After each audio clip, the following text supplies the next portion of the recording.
Voilà.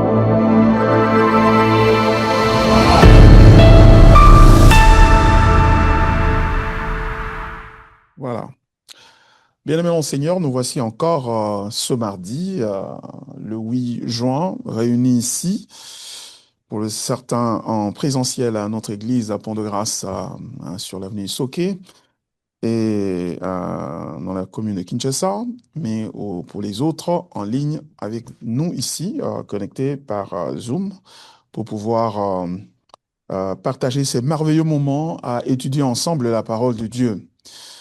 Mon nom, c'est Baron Bala, je suis pasteur ici de Pont-de-Grâce. C'est un plaisir, un honneur, bien plus une responsabilité pour moi que d'apporter la parole de Dieu à chacun de nous.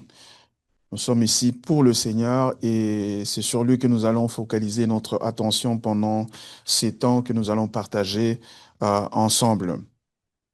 Alors, nous allons devoir retourner à notre enseignement sur les fondations de notre foi, le credo, comprendre le credo de Chalcédoine. Ça fait 4 séances déjà que euh, nous sommes sur ce sujet parce qu'il est vraiment important. Nous n'avons pas besoin de courir. Nous disons que nous devons absolument aller en profondeur de cet enseignement pour le comprendre. D'abord comprendre ce qui s'est passé dans l'histoire, dans le passé, parce qu'on parle du concile de Chalcédoine, une grande réunion à l'époque qui avait amené ensemble les évêques ou les responsables des églises de plusieurs contrées, de plusieurs villes à travers l'Empire romain et pour statuer, pour discuter sur un problème sérieux qui avait fait irruption dans l'Église, c'est-à-dire un homme du nom de Eutychès.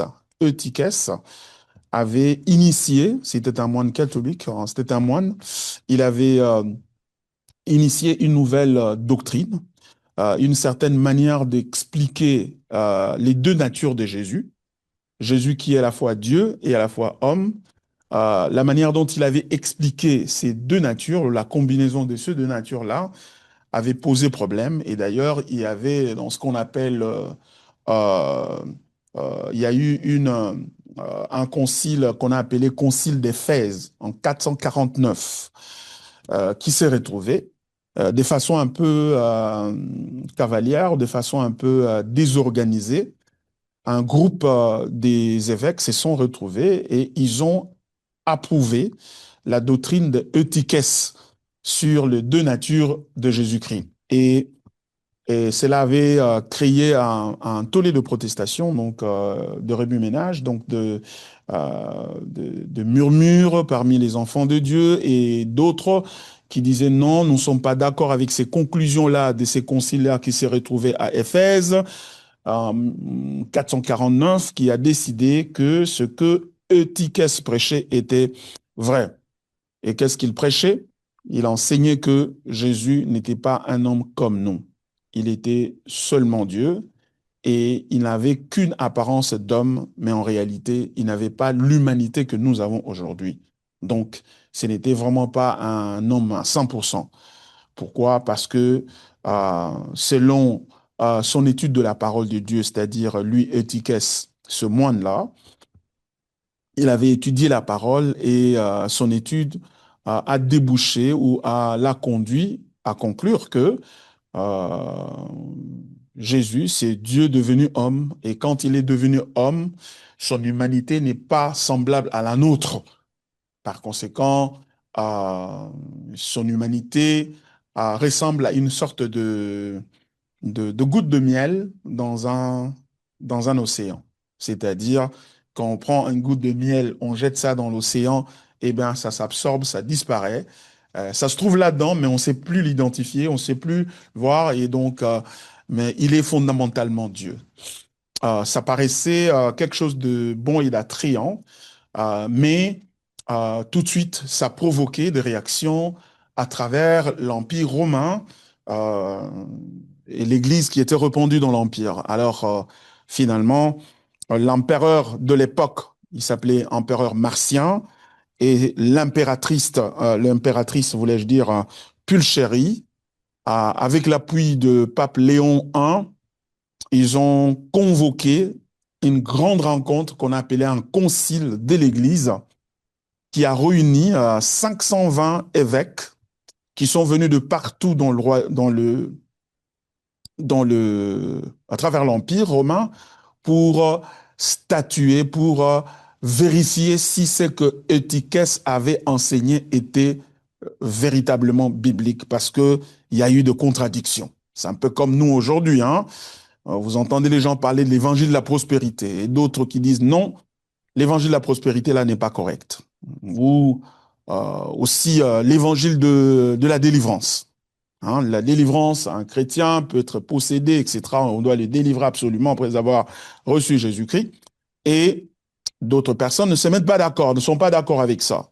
Alors maintenant, à l'époque, l'empereur était contraint de convoquer un rassemblement de tous les évêques pour pouvoir décider sur, le caractère biblique ou non de cette affirmation-là ou de cette doctrine-là rendue populaire par Eutychès.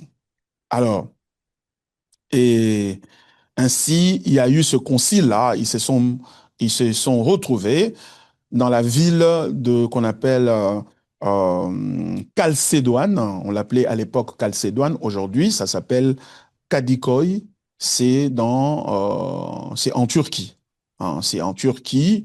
Et cette ville-là de Kadikoy avait rassemblé des différents leaders des églises et ils ont issu finalement, après avoir analysé les Écritures, ils ont tout de suite découvert que ce que Eutychès était en train d'enseigner n'était pas biblique.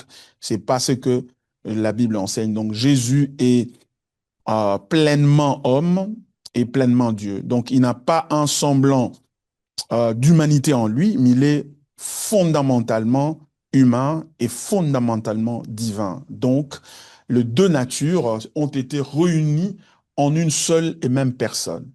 Et donc, le concile de Chalcédoine a répondu à cette erreur-là, mais aussi à une autre erreur qui est une sorte de cousine de cette première erreur, de cette erreur de Eutychès, c'est le nestorianisme. Le nestorianisme, c'est un gars qui s'appelait Nestor, qui lui avait dit que non, Jésus, vous savez, il y a deux personnes en lui, hein. Il y a la personne divine et il y a la personne humaine. Donc, parfois, c'est Jésus qui s'exprime, parfois, c'est Dieu qui s'exprime en lui. Donc, et ça aussi, c'était une erreur, une hérésie. Et à l'occasion du concile de Chalcédoine, donc les nestorianismes et le eutychianisme étaient corrigés et on a coulé une affirmation basée sur la parole de Dieu qu'on appelle le credo de Chalcédoine. Et ce credo-là, donc, a résolu ce problème-là et a donc tiré au clair le fait que Jésus est à la fois euh, pleinement Dieu et il est pleinement homme et les deux natures sont unies, pas en deux personnes différentes, mais en une seule personne, en Jésus-Christ. Et ça a clôturé donc ce débat-là et ça l'a mis euh, au repos. Mais, comme vous allez le constater aujourd'hui, parce que plusieurs ont décidé de ne pas se référer à l'histoire, plusieurs ont décidé de ne pas étudier l'histoire pour comprendre ce qui s'est passé depuis la Pentecôte jusqu'à ce jour, eh ben, ils retombent dans les mêmes erreurs et ils disent des choses qui avaient déjà été dites, des erreurs qui avaient déjà été décriées, qui avaient été condamnées et sur lesquelles l'Église s'est mise d'accord pour tirer au clair ce que la Bible enseigne exactement à propos de ces erreurs-là. Mais puisque on ne veut pas s'intéresser à l'histoire, on croit que non, il suffit d'aller à l'Ouzizi là, soi-même ou sur une montagne quelque part en Afrique, eh ben, on va prier Dieu et Dieu va nous montrer des choses fraîches qu'il n'a jamais montrées aux autres personnes. Voyez. Alors, une telle manière de réfléchir, une telle manière de voir les choses, de voir le monde, eh ben, conduit à répéter les mêmes erreurs du passé. Les mêmes erreurs du passé reviennent aujourd'hui, sont recyclées et on pense que ce sont des révélations que Dieu a montrées à un homme de Dieu qui est spécial. Eh ben, tel n'est pas le cas. C'est pourquoi nous devons faire très attention en ce qui concerne notre foi. Et pourquoi cette question de deux natures de Jésus-Christ euh, en une seule personne est importante, mais elle est importante parce qu'elle est directement liée à à l'évangile et lequel évangile conditionne notre salut. Ça veut dire que si Jésus n'est pas pleinement Dieu, pleinement homme, il n'y a pas d'évangile parce que évangile veut dire la bonne nouvelle. Il n'y a pas de bonne nouvelle. Pourquoi? Mais parce que la bonne nouvelle, elle est bonne à cause de la personne de Jésus qui a été donnée par Dieu le Père pour notre salut. Et si nous ne concevons pas Jésus de la manière dont le Père l'a identifié et l'a envoyé, et faire le travail de la rédemption, eh ben, notre salut, nous aurons cru en vain. C'est ce que l'apôtre Paul dit. Quand vous lisez en 1 Corinthiens, chapitre 15. Je voudrais lire ça parce que c'est important, parce qu'on pourrait se demander, mes pasteurs, oui, c'est bien tout ça, Calcédoine, mais les gens ont faim, les gens ont des problèmes de transport, les gens ont des problèmes de ceci, mais est-ce que vous ne pensez pas que vous ferez mieux plutôt de nous amener dans une prédication qui parle de comment Dieu peut résoudre nos problèmes? Eh bien, Dieu peut résoudre le problème et les problèmes, d'ailleurs, vous les aurez toujours. Un peu comme il a dit, les pauvres, vous les aurez toujours. Donc, les problèmes, nous les aurons toujours. Euh, et même si Dieu répond à ces problèmes-là aujourd'hui, demain, vous allez avoir un autre problème et finalement, un jour, vous aurez le plus grand problème de tous les problèmes. C'est lequel? C'est la mort. C'est-à-dire, tu vas mourir si Jésus ne revient pas. Alors, par conséquent, pendant que tu es vivant encore, eh ben, soucie-toi de ton âme et surtout de ce que tu vas devenir au-delà des problèmes, au-delà de cette vie.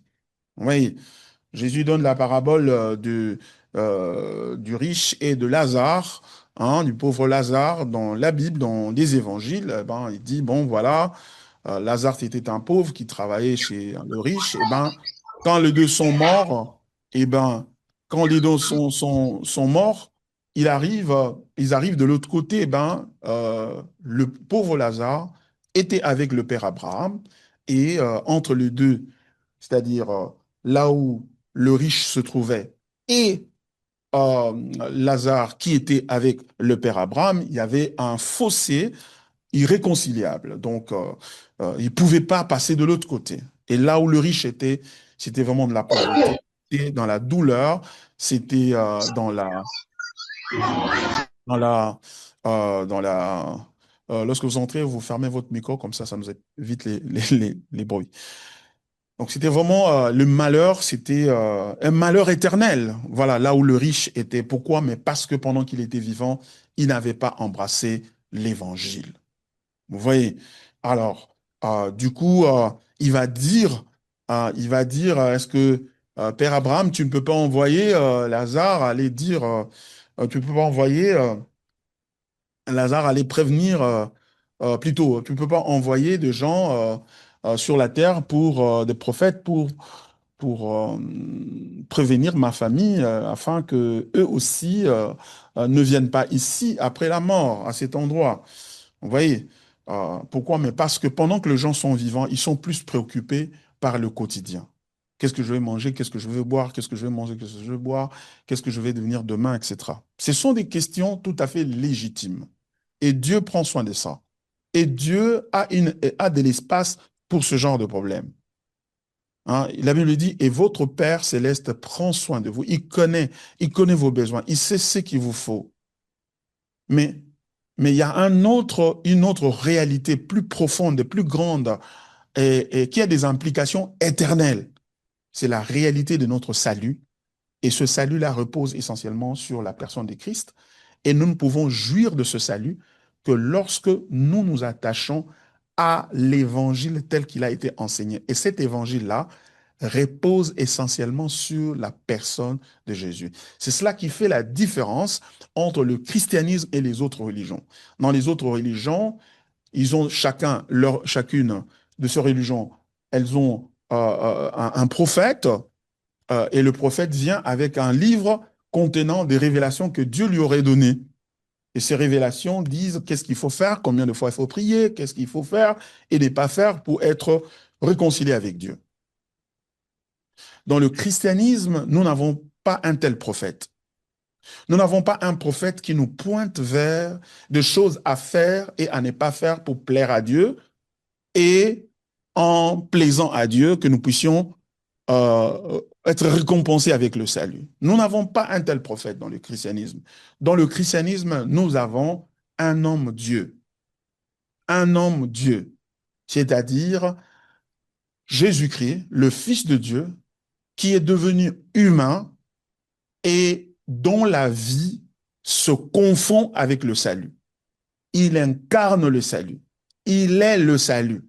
Il n'a pas le salut à donner aux gens. Il est lui-même le salut.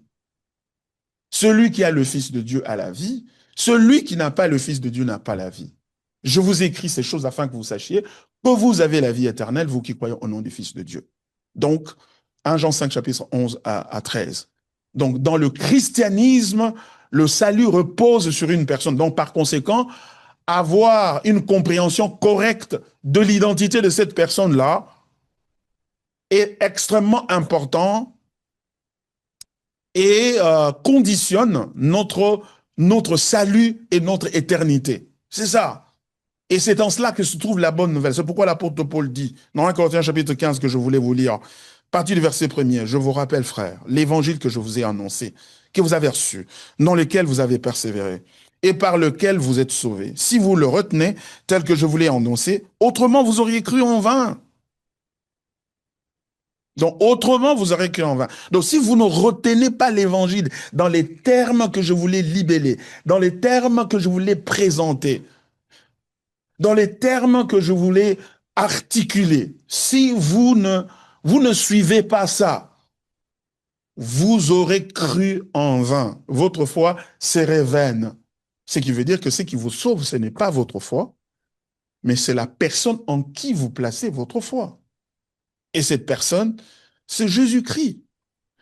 Et ce Jésus-là doit être connu, il a une identité. Et son identité est importante. Car si tu crois à un Jésus qui est présenté autrement, eh ben, tu n'as pas les conséquences de connaître le vrai Jésus. Donc, c'est pourquoi Jésus lui-même a dit, attention, dans les derniers jours, plusieurs viendront disant, je suis ici, c'est moi le Sauveur. N'allez pas après eux. Ce moi le Christ, je suis revenu. Non, non, non, n'allez pas. Et comment on va savoir que ce n'est pas lui? C'est l'identité de Jésus. C'est pourquoi Chalcédoine est très important. Donc, ce n'est pas le miracle. Ce n'est pas avoir des problèmes ou avoir des problèmes résolus ou des exaucements à ses prières, mais il s'agit de définir l'identité de Jésus. Donc, c'est pour cela que nous sommes en train de nous attarder sur cette thématique, sur cette question, sur ce credo, pour asseoir notre foi sur des bases bibliques, de sorte qu'à la fin, Jésus dise, bon et fidèle serviteur, entre dans la joie de ton maître. Voilà. Alors, nous avions commencé la fois dernière à parler de, euh, de l'importance du credo dans notre vie et ministère. L'importance de ce credo-là dans notre vie personnelle, dans notre ministère. C'est vrai, comme je venais de le dire tout à l'heure, tantôt, le credo de Chalcédoine est important parce que il nous permet d'asseoir notre salut sur des bases qui sont bibliques. Mais maintenant, dans notre vie de tous les jours et dans notre ministère, car chaque chrétien est appelé à servir Dieu, à rendre de service au Seigneur, peu importe la qualité de ces services-là. Quand vous lisez euh, euh, Romains chapitre 12, par exemple, le texte biblique dit quelque chose de très important. Chapitre 12, à partir du verset 4, la Bible dit, car comme nous avons plusieurs membres dans un seul corps et que tous les membres n'ont pas la même fonction, ainsi, nous qui sommes plusieurs, nous formons un seul corps en Christ et nous sommes tous membres les uns des autres. Puisque nous avons des dons différents selon la grâce qui nous a été accordée, que celui qui a le don de prophétie l'exerce selon l'analogie de la foi, que celui qui est appelé au ministère s'attache à son ministère, que celui qui enseigne s'attache à son enseignement, que celui qui exhorte à l'exhortation, que celui qui donne le fasse avec libéralité, que celui qui préside le fasse avec zèle, que celui qui pratique la miséricorde le fasse avec joie. Voyez-vous? Donc, l'apôtre est en train d'affirmer ici que nous sommes, en tant que chrétiens, les membres d'un seul corps, et comme un corps a plusieurs membres, et chaque membre a une fonction déterminée à jouer, un rôle déterminé à jouer, ainsi en est-il de nous qui sommes de chrétiens. Chacun est appelé non seulement pour aller au ciel, mais aussi pour servir Dieu. Et maintenant, comment, la question que nous posons, comment ce credo ou cette affirmation, car on dit credo, ça veut dire la confession de foi. Comment cette confession de foi de Chalcédoine peut avoir de l'impact sur notre vie et notre capacité à servir Dieu au quotidien. C'est de cela que nous sommes en train de parler. Alors, nous voulons d'abord amener ça au niveau d'une réalité qui est devenue courante aujourd'hui, c'est-à-dire la réalité du combat spirituel. C'est vrai, la Bible enseigne sur le combat spirituel, mais il faut avouer que les gens, d'une manière ou d'une autre, pratiquent le combat spirituel des façons différentes. Et nous voulons voir ici comment la victoire de Christ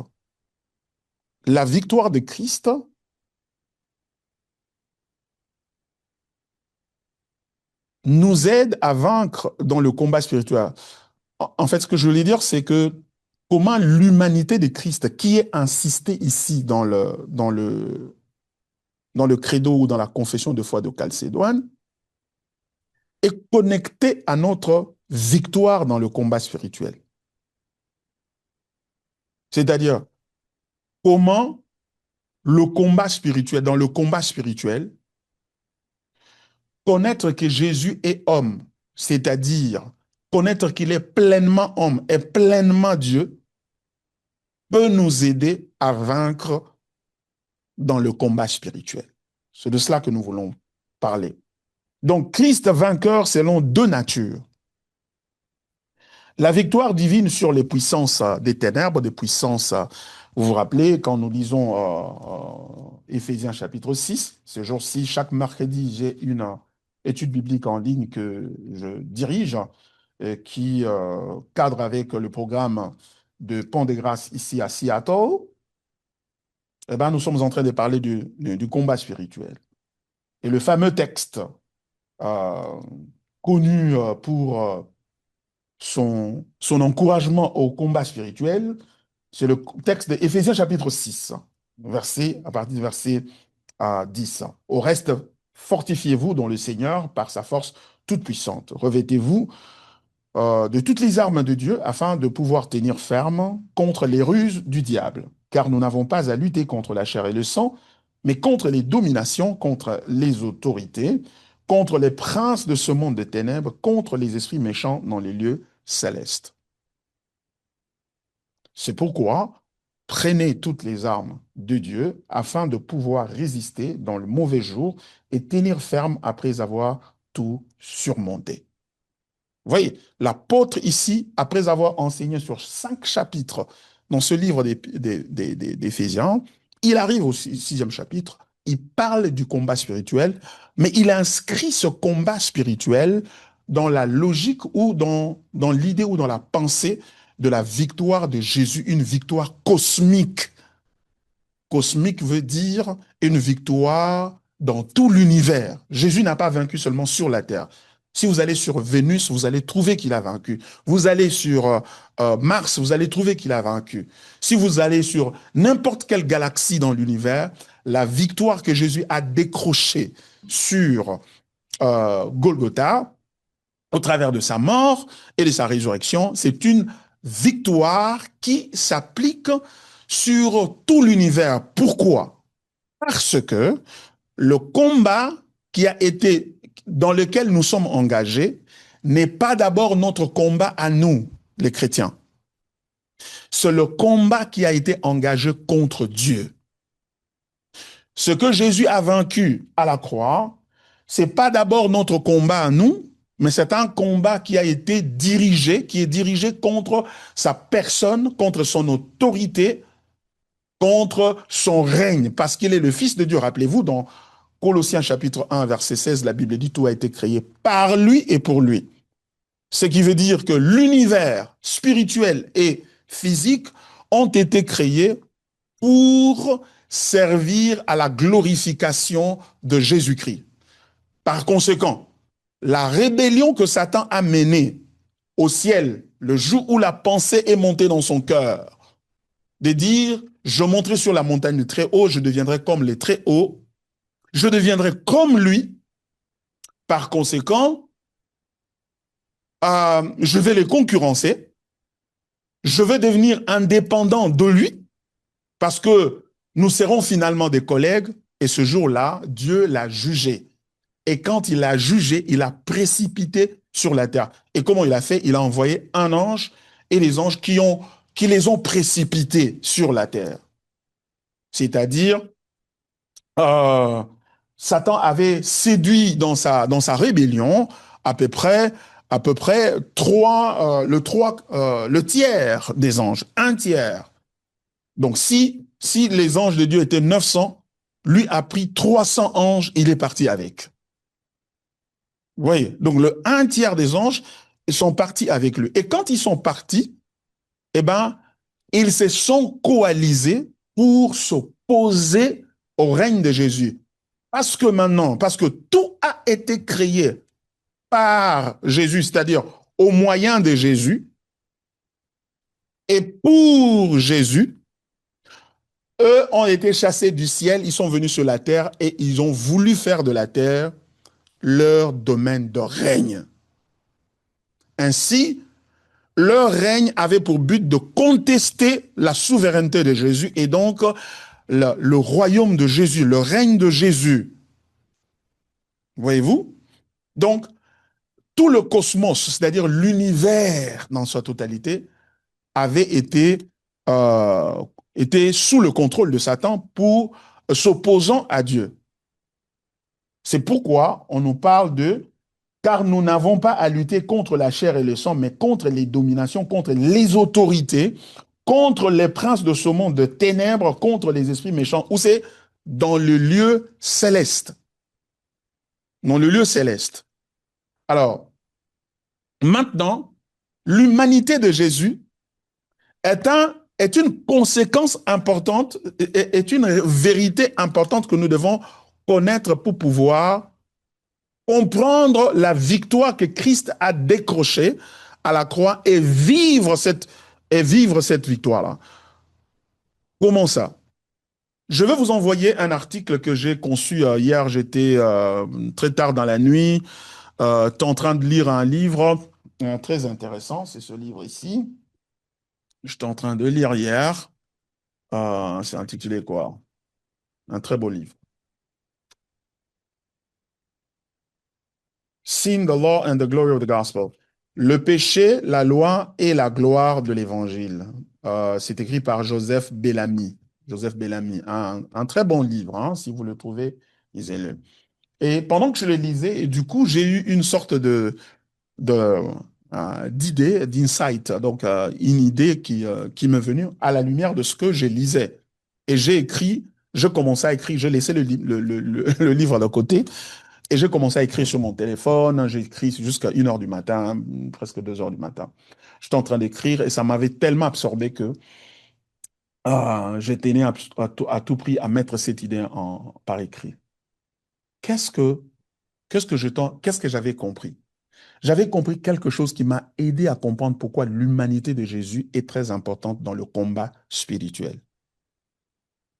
Ça veut dire quoi? Ça veut dire que quand Satan est venu sur la terre, hein, il a été chassé d'en haut. Il est venu sur la terre. Et quand il est venu sur la terre, il a trouvé l'homme qui a été responsabilisé par Dieu pour pouvoir remplir la terre et dominer sur toute chose. Maintenant qu'il s'est rébellé de l'autre côté,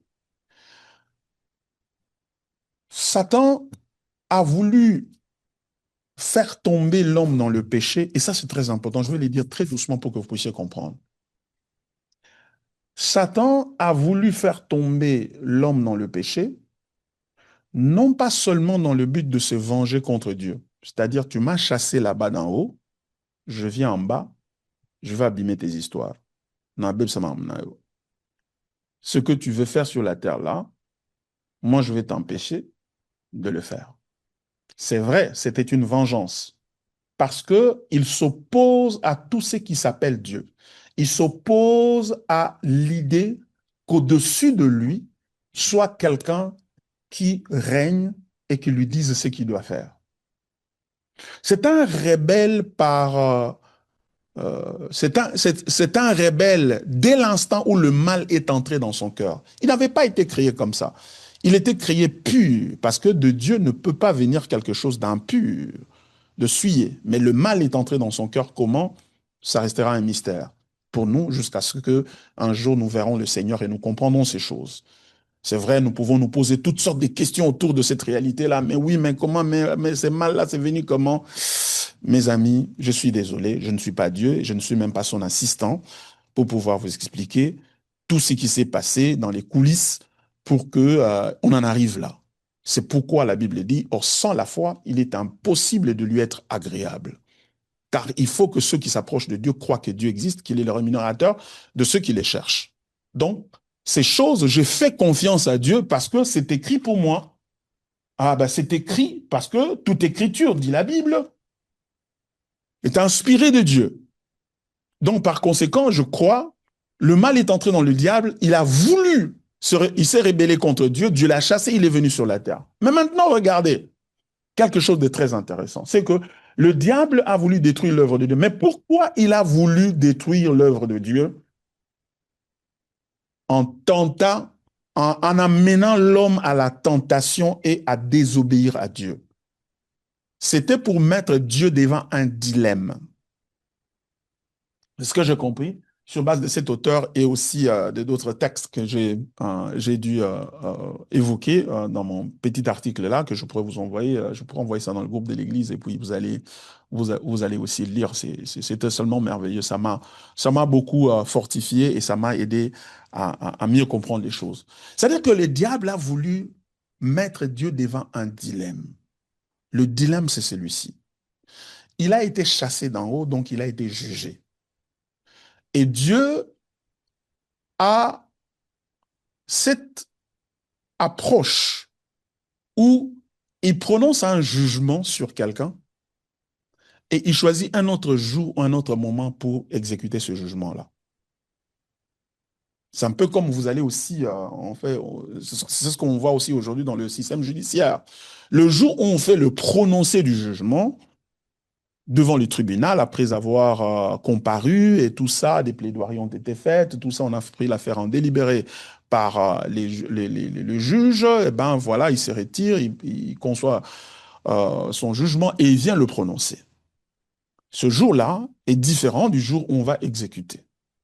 Maintenant, le diable veut piéger Dieu pour empêcher Dieu d'exécuter son jugement. Comment? Il met Dieu devant un dilemme. Il dit, je vais faire tomber l'homme dans le péché. Je vais le séduire et le tenter. Et s'il accepte ma suggestion et tombe dans le péché, eh ben, c'est il va arriver deux choses. Il y a deux possibilités devant lesquelles Dieu va se retrouver. Et ces deux possibilités ont pour but d'évader, de fuir, d'échapper à l'exécution du jugement de Dieu. Dieu a déjà jugé, je t'ai chassé, je vais te détruire parce que ce que tu as, parce que je suis juste et je te dois un jugement. Maintenant, lui veut mettre Dieu dans une situation difficile. La première, c'est que, bon, écoute, si Dieu,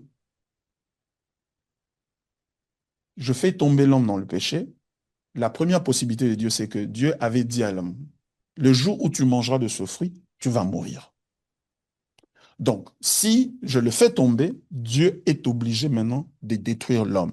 Alors qu'en réalité, quand il a créé l'homme, il l'a créé à son image, à sa ressemblance, et il l'a créé afin que qu'il domine sur toute la terre et qu'il se multiplie et remplisse toute la terre des images de Dieu. Donc, ce qui veut dire, il va remplir la terre des gens qui ressemblent à Dieu. Donc, la terre sera le reflet de Dieu et donc le reflet de la gloire de Dieu. Et partout, sur chaque mètre carré, sur chaque centimètre carré, sur chaque millimètre carré sur la terre, on ne parlera que de Dieu, de son règne et de sa gloire, et donc de la gloire de son Fils, car tout a été créé par lui et pour lui.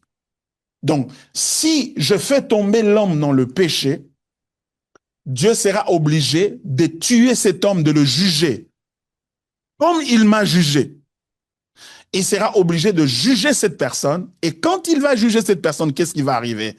Ce qui va arriver, c'est que les plans que Dieu avait de voir l'homme se multiplier et remplir la terre de sa gloire et de son image et de son règne et du règne de son Fils Jésus-Christ, eh bien, cela n'aura pas lieu. Par conséquent, il va envoyer l'homme en enfer, il va m'envoyer moi aussi en enfer. Je parle à la manière de l'homme pour que vous puissiez voir ça, et après, je vais amener les Écritures pour accompagner cela, hein, pour vous faire voir ça.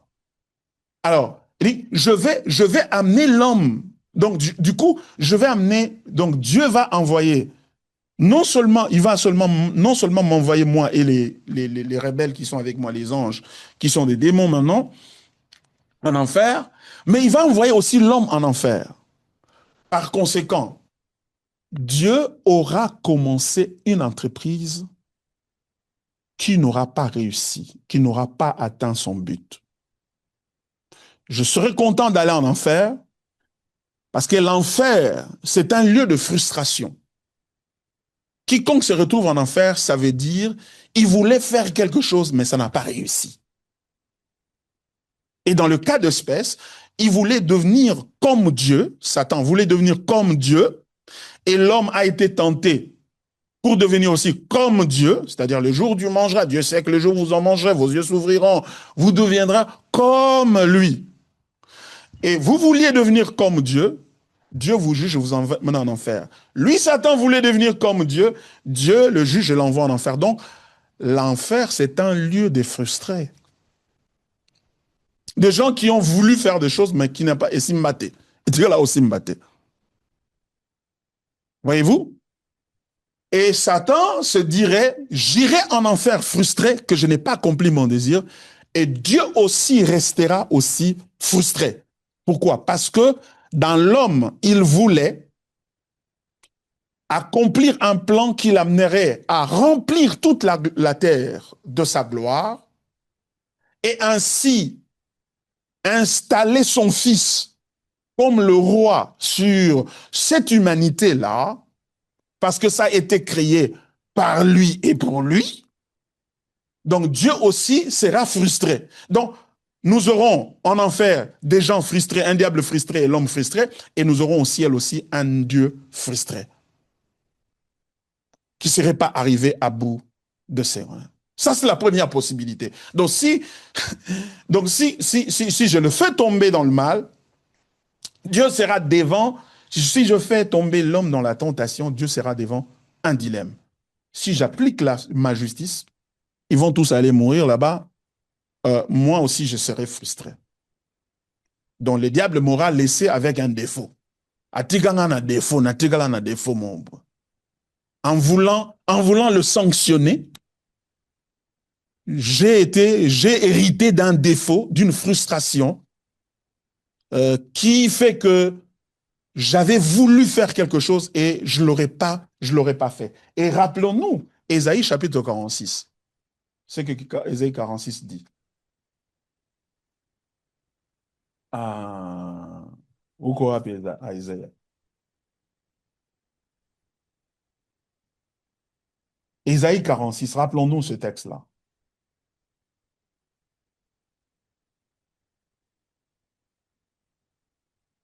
Le texte dit ceci.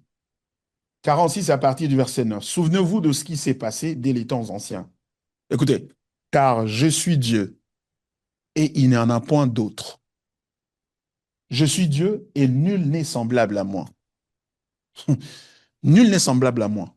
En quoi nul n'est semblable à toi? Maintenant, il le dit.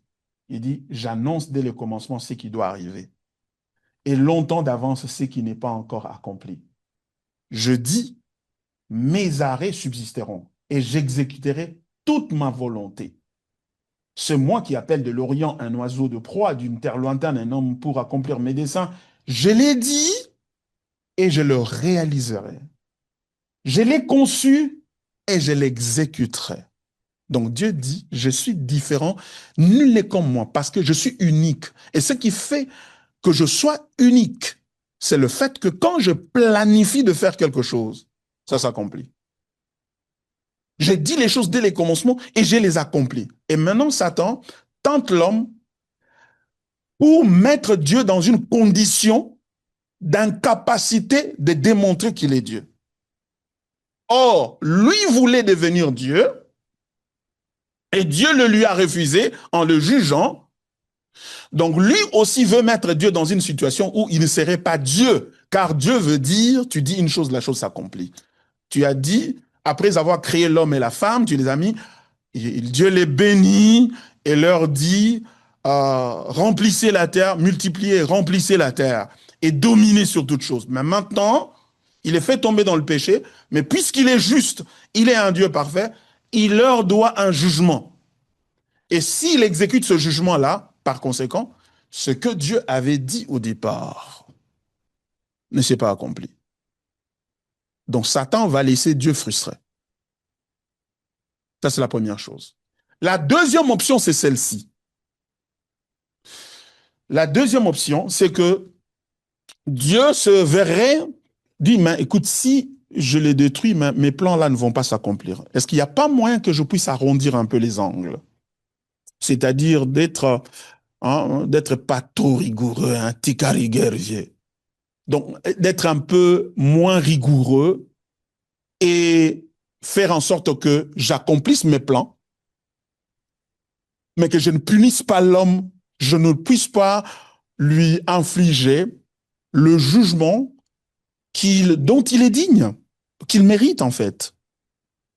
Si Dieu fait ça, le diable trouve une possibilité d'échapper au jugement de Dieu, parce que si Dieu ne frappe pas l'homme pour le jugement, pour ce qu'il a fait, Dieu perd aussi l'autorité morale de frapper Satan pour ce qu'il a fait. Du coup, il échappe lui aussi au jugement de Dieu. Donc, vous comprenez que la, la, la, la, la tentation de Satan, ce n'était pas seulement pour détruire la santé, la vie, l'argent, la prospérité de l'homme, etc. Non. L'enjeu de la tentation de l'homme était un enjeu cosmique. C'était un enjeu élevé. Était un enjeu qui affectait le devenir de Satan. C'était une manière pour Satan de se sauver de Dieu. Et ainsi jeter un discrédit sur Dieu et attaquer le caractère de Dieu. Parce que Ils ont péché. Moi, j'ai péché. Eux aussi, ils ont péché. Si tu ne les frappes pas, si tu les frappes, tes plans échouent. Si tu ne les frappes pas, tu les épargnes, tu démontres que tu n'es pas ce que tu es. Et c'est là que, bien aimé dans le Seigneur,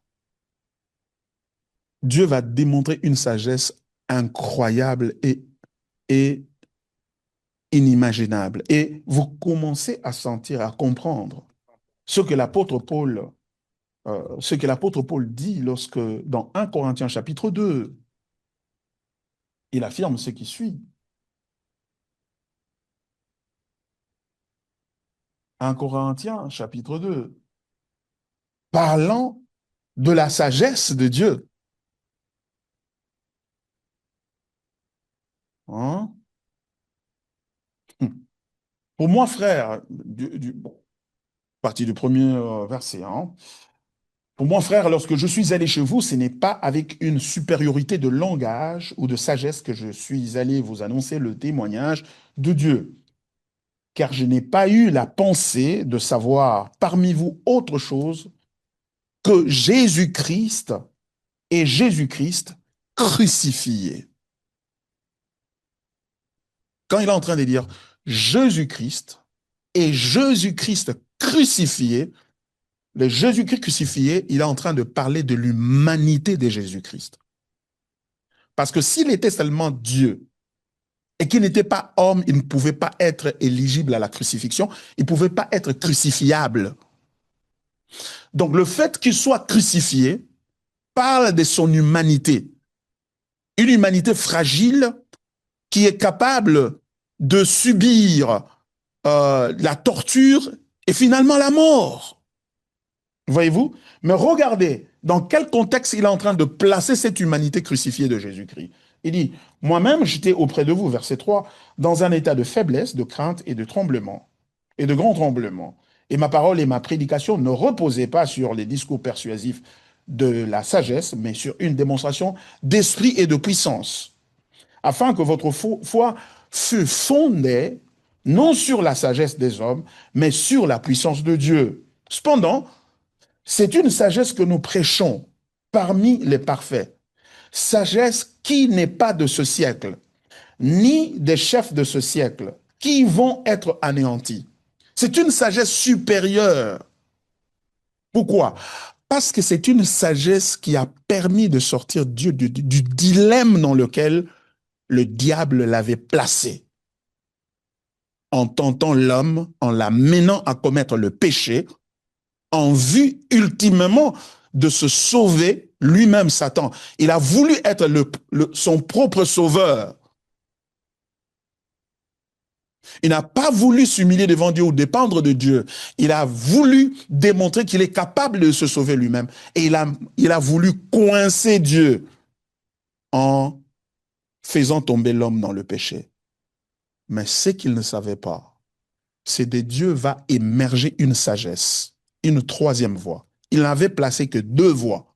Soit tu vas comme ça, tu le tues, il meurt, tu n'accomplis pas tes plans, donc tu n'es pas le véritable Dieu, ou si tu ne le tues pas, eh ben, tu n'as pas aussi non plus le droit de me tuer, parce que nous sommes tous des pécheurs.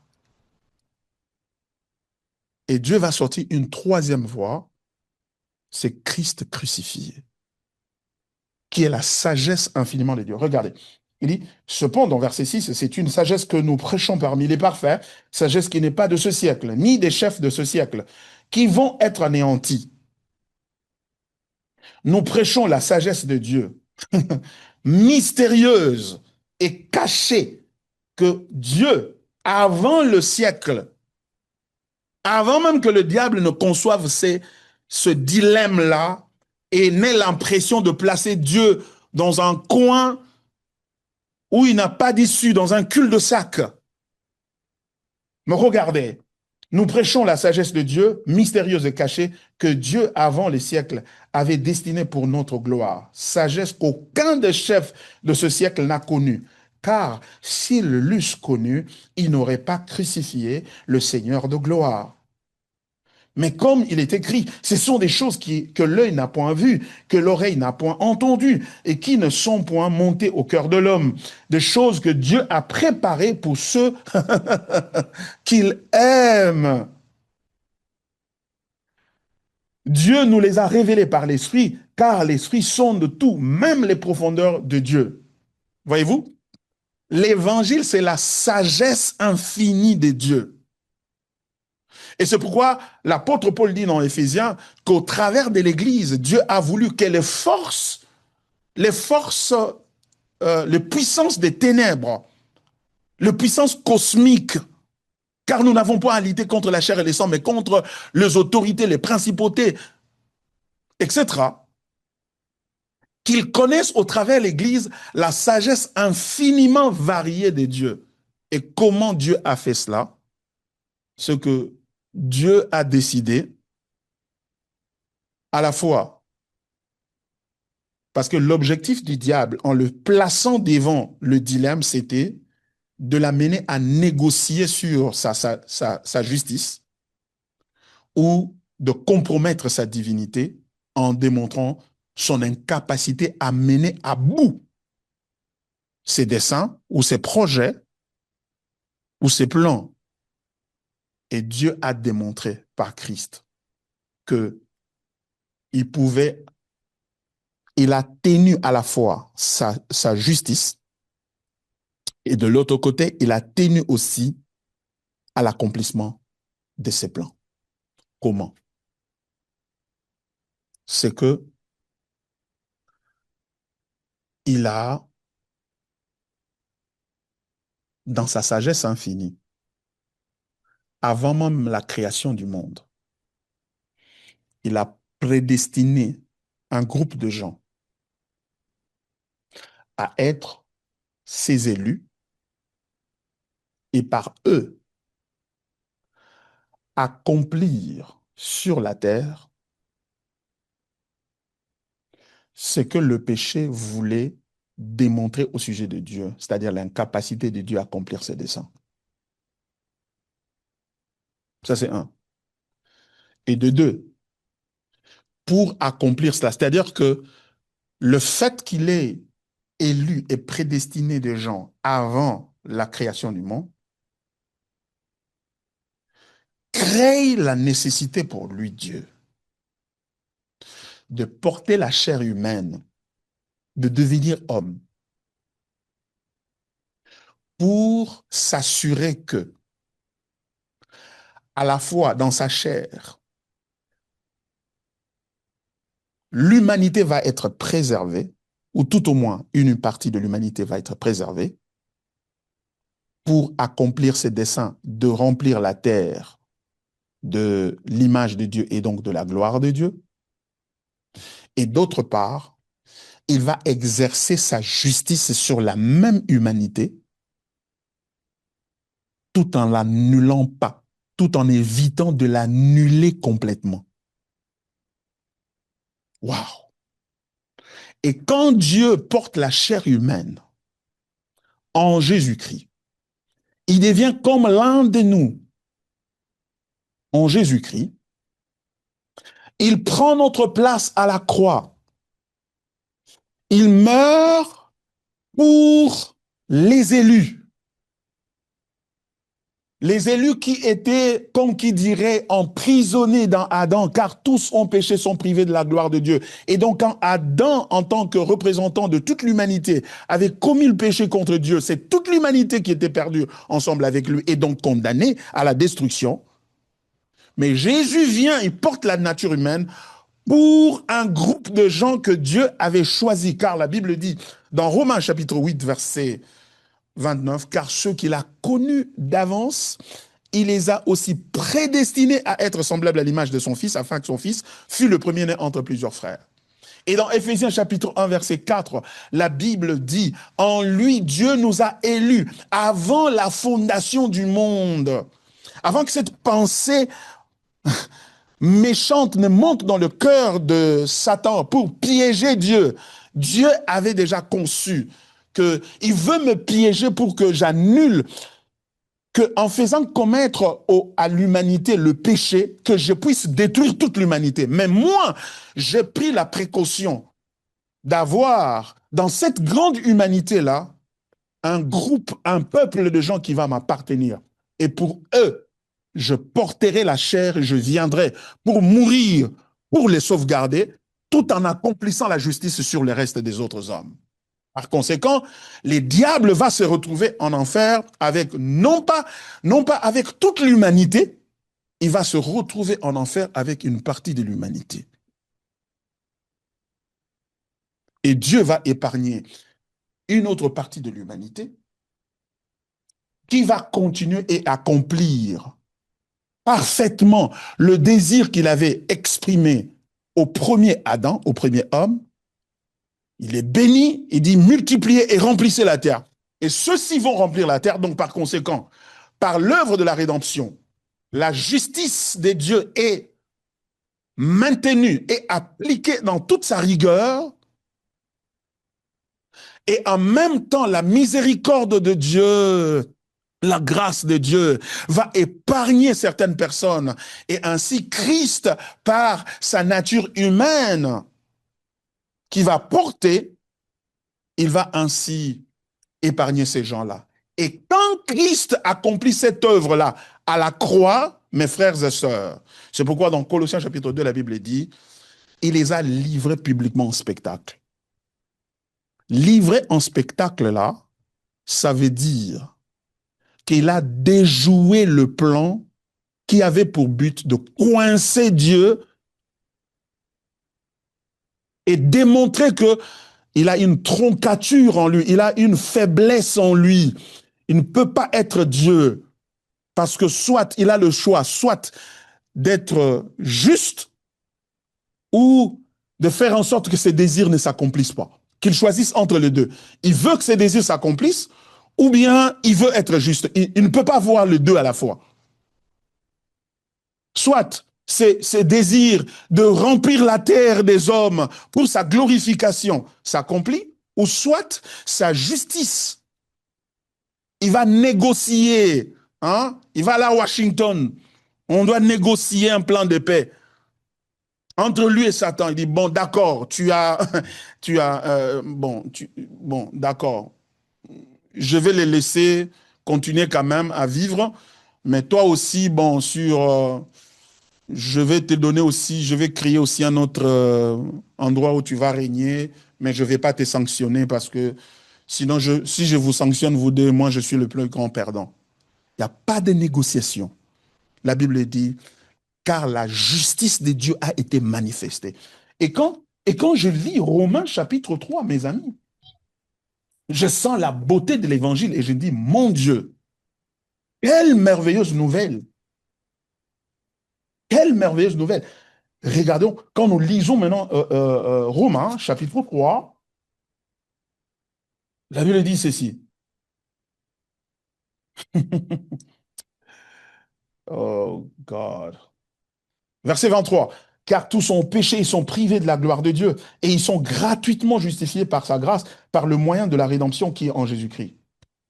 Écoutez, celui, c'est-à-dire Jésus, que Dieu a destiné par son sang à être pour ceux qui croiraient victime propitiatoire. Propitiatoire veut dire qui propice, c'est-à-dire qui rend propice. Ça veut dire qui éteint la colère de Dieu.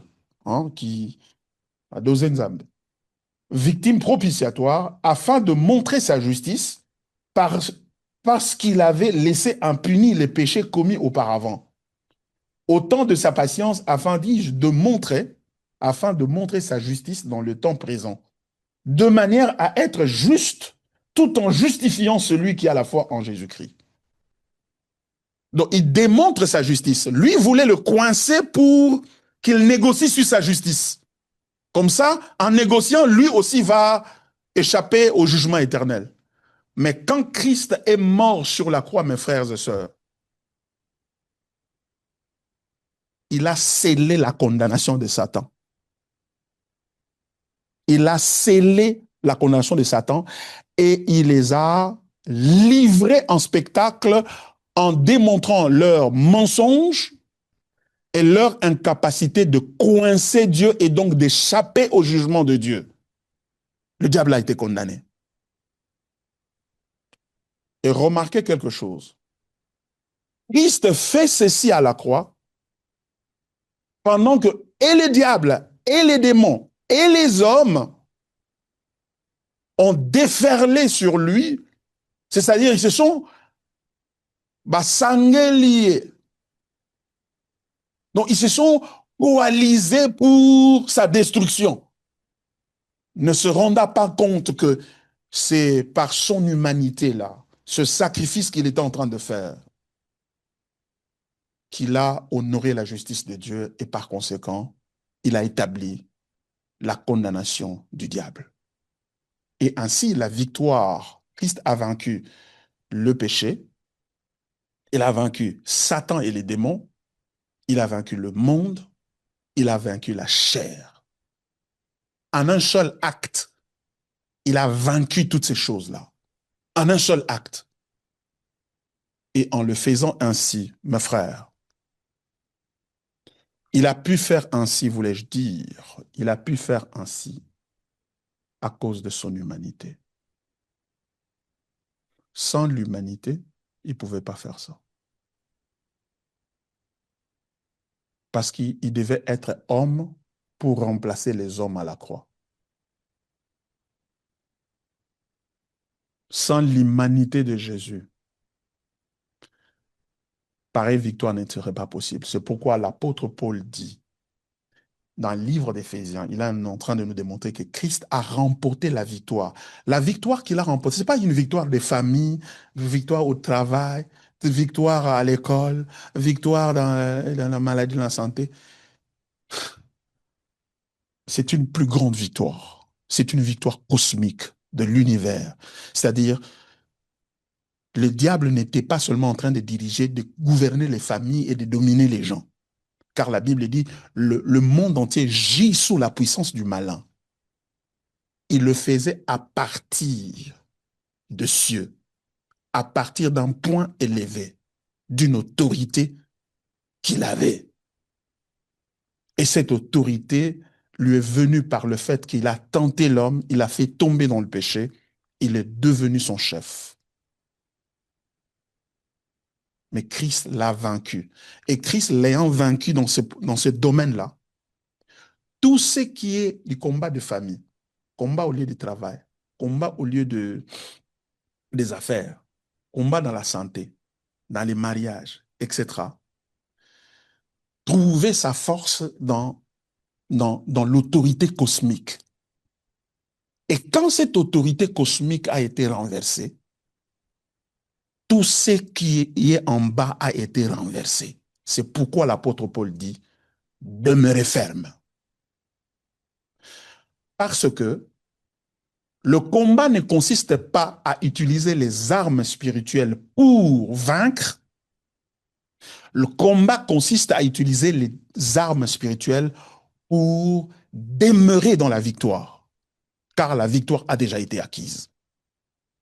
Nous ne combattons pas pour la victoire, nous combattons dans la victoire. Vous avez déjà entendu parler de ça. C'est ce que ça veut dire. C'est pourquoi le combat spirituel ne consiste pas à aller dans le camp du diable pour arracher des choses qu'il aurait volées. Non. C'est pourquoi le combat spirituel ne consiste pas à aller se battre pour gagner de nouveaux territoires. Il n'y a pas de nouveaux territoires. Christ a tout vaincu. C'est-à-dire que ce qui a été dit au départ au sujet de lui, que tout a été créé par lui et pour lui, a été rétabli. Parce que Adam avait trahi ça et Jésus a rétabli cela. Et c'est fini. Jésus a rétabli ça et c'est fini. Et ce qui leur a permis de le faire, c'est son humanité. C'est son humanité. Donc, l'humanité de Jésus est très importante pour nous. Parce que s'il n'était pas 100% homme, s'il n'était pas véritablement homme, il n'aurait pas pu remporter cette victoire-là. C'est de cela que nous voulons parler. Donc, comme Dieu, Christ a l'autorité absolue sur tout esprit, mais comme homme, Il a vaincu là où Adam a échoué. Il a vaincu. Et nous sommes donc dans la victoire de Christ. Et nous devons nous tenir fermes. Rappelle-toi que ce que Jésus a fait, c'est tellement merveilleux parce que non seulement par sa mort, il a confirmé que Satan est en train de se diriger vers l'enfer et qu'il n'y a pas d'excuse, il n'y a pas de négociation, il n'y a rien, mais il a fait encore autre chose d'extraordinaire. À cause de son humanité, il nous a invités à la nouvelle humanité. C'est-à-dire, il est mort comme comme nous et il est ressuscité comme une deuxième personne, comme un nouvel homme. Il a inauguré une nouvelle humanité et il nous invite à participer à cette humanité-là.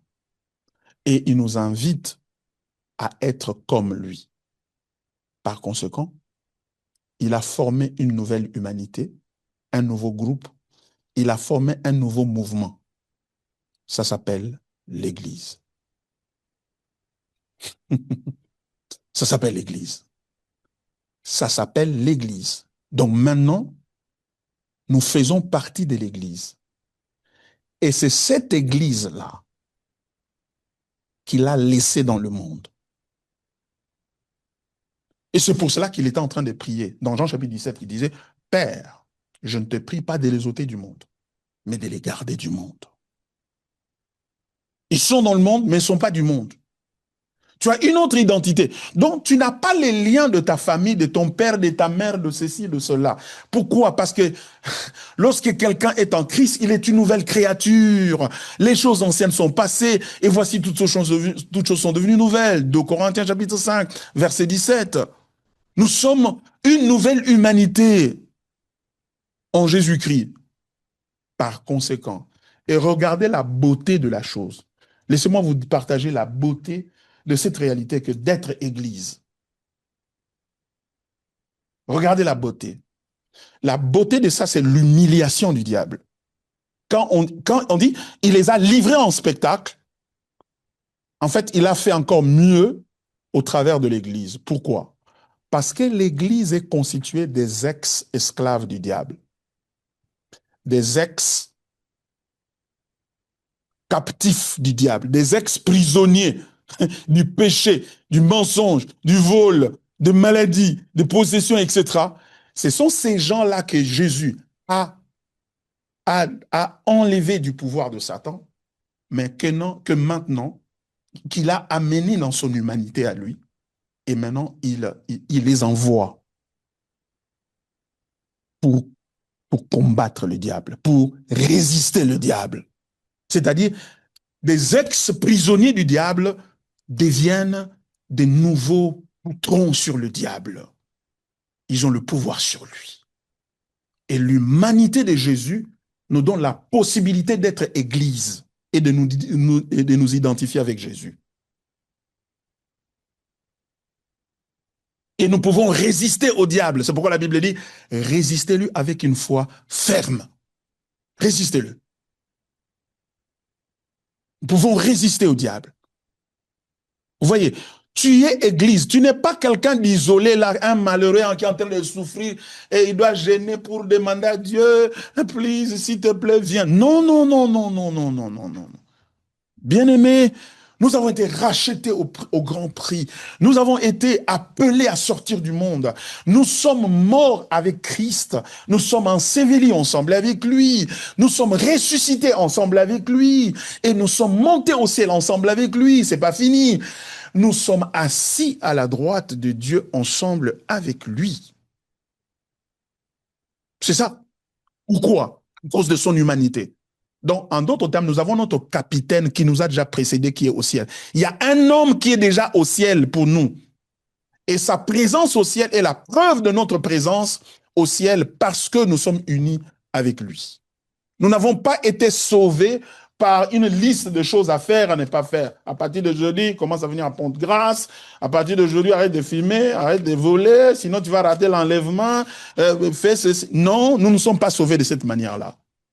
Et nous ne vivons pas dans cette peur-là. de rater l'enlèvement. Attention, tu vas rater l'enlèvement et parce que tu as porté un pantalon, tu es une fille. Non,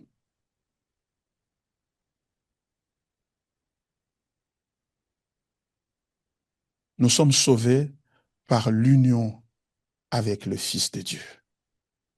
Et nous pouvons être unis avec lui parce que nous partageons avec lui la même nature. Et la Bible dit ceci, écoutez, il n'a pas honte de nous appeler ses frères. Donc, il n'a pas honte de ressembler à nous. Il n'a pas honte d'être humain.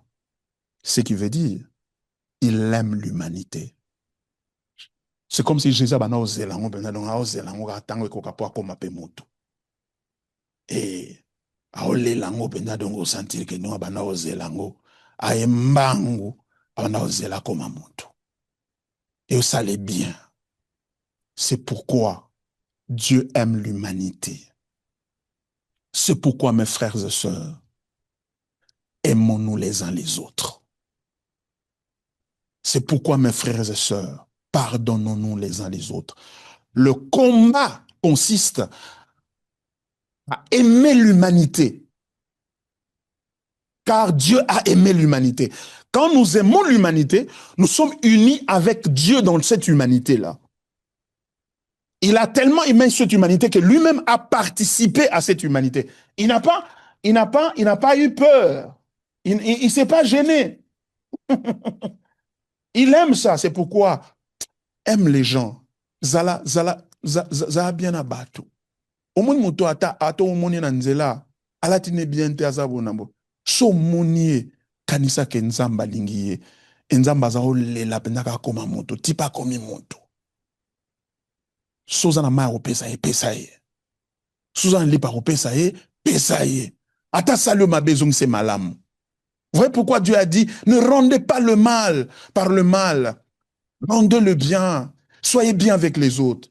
Oh non, pasteur, vous ne savez pas, il y a certaines personnes qui sont dans la rue, eh ben, mais ce sont des sorciers, ils ont des puissances démoniaques. Si ils te demandent de l'argent, tu lui donnes, il va aller t'envoûter.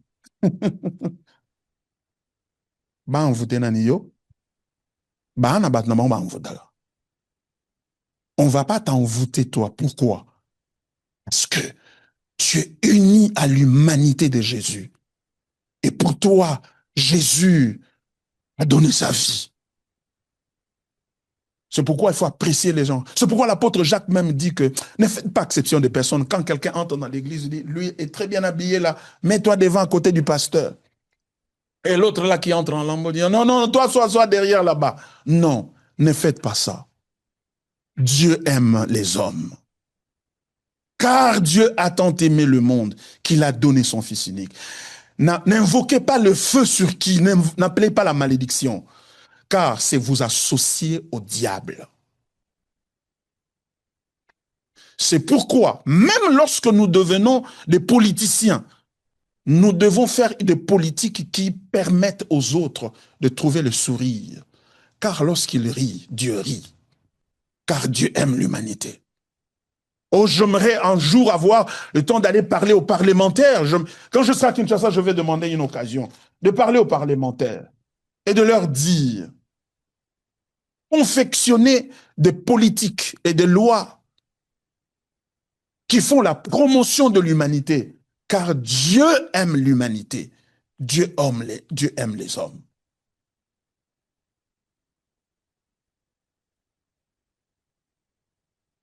Ne faites pas souffrir les autres. Ne construisez pas votre bonheur sur la misère des autres, car Dieu aime les hommes. Mes frères, Dieu aime les hommes. C'est pourquoi il a dit que personne ne répande le sang. Il a dit, celui qui tuera par l'épée mourra par l'épée. Ne faites pas ça. Dieu aime les... Même lorsque ton frère abandonne la crainte de Dieu, montre-lui le bonheur. Pardonne-lui. Aide-le. Si tu fais ça, tu seras un grand combattant spirituel. C'est ça le combat spirituel. Parce que ce combat ici, regardez, le combat ici a commencé comment? Genèse chapitre 3, verset 15. Hein? Regardez. chapitre 3, à partir du verset 14.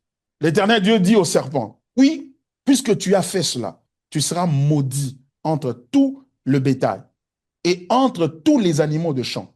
Tu marcheras sur ton ventre et tu mangeras de la poussière de tous les jours de ta vie. Dieu n'avait pas maudit l'homme. Il a maudit le serpent. Et il dit, je mettrai l'inimitié entre toi et la femme, entre ta postérité et sa postérité. Celle-ci t'écrasera la tête et tu lui mordras le talon. Je mettrai cette inimitié-là. Et cette inimitié va se traduire comment? Va s'exprimer comment? Tu vas lui mordre le talon. Tu vas lui faire du mal à l'homme. Frère, c'est pourquoi on dit, nous n'avons pas à combattre contre la chair et le sang. Mais d'où viennent ces histoires d'envoyer le feu aux gens, d'appeler la malédiction sur les autres et de vouloir? Ça vient de Satan. Il veut mordre le talon. Et parce que il veut le sang. Et Dieu ne veut pas ça. Et Dieu dit, tu lui mordras le talon, c'est ce que tu vas faire, mais il t'écrasera la tête. Il mettra fin à cela.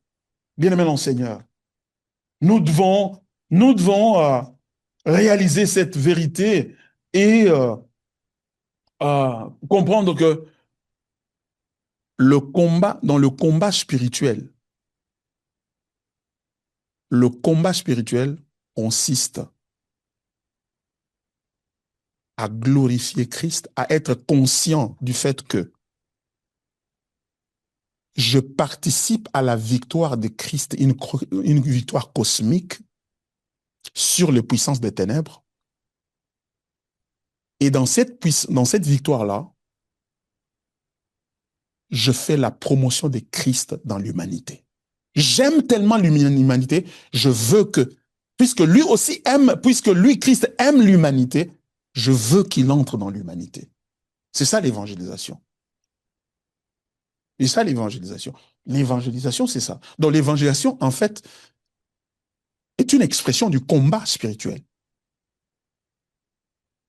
Ces histoires de combat, le combat de ta famille, le combat de ceci, ça n'a rien à voir avec ma famille. Ça n'a rien à voir avec ma famille. C'est pourquoi dans ma famille, tous ceux qui m'ont fait du mal, je leur pardonne. Et ça s'arrête là. Ceux qui veulent m'ensorceler, bonne chance. Mais demain matin, je vais me réveiller parce que celui qui est en moi est plus fort que celui qui est dans le monde. Voilà, mes frères. Il y a un verset que j'ai à lire et que je n'ai pas eu l'occasion de lire. Je vais lire.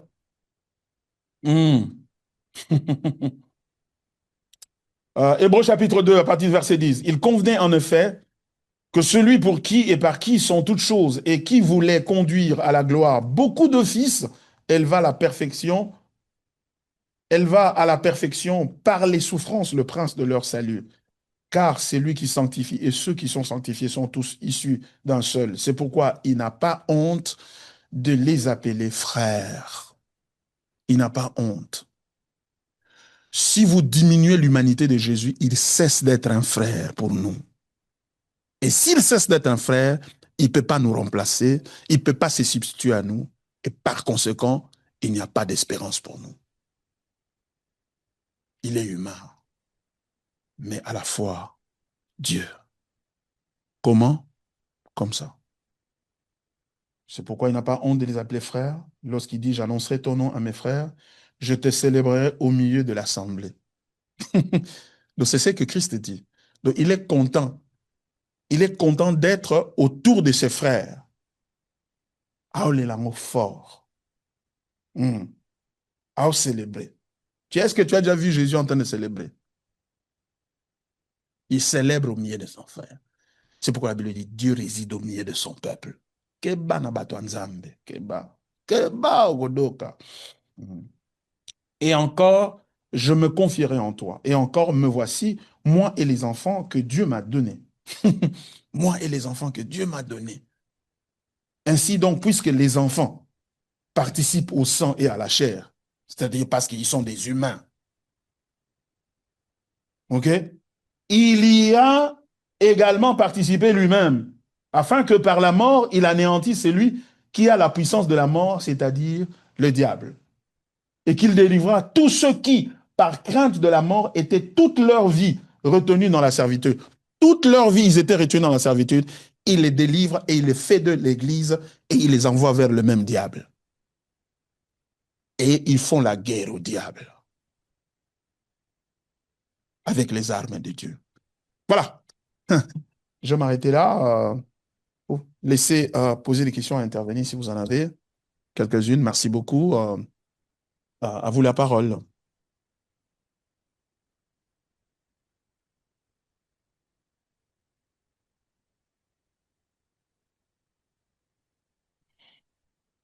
Y a-t-il une question dans la salle ou dans le chat, dans le, dans le, sur la toile ici? Parce que nous sommes ici sur Zoom. Oui, pasteur, Voilà. il y a une question. OK. Bonsoir, pasteur. Bonsoir, mon frère David. Merci pour cette parole d'édification très instruisante. Amen.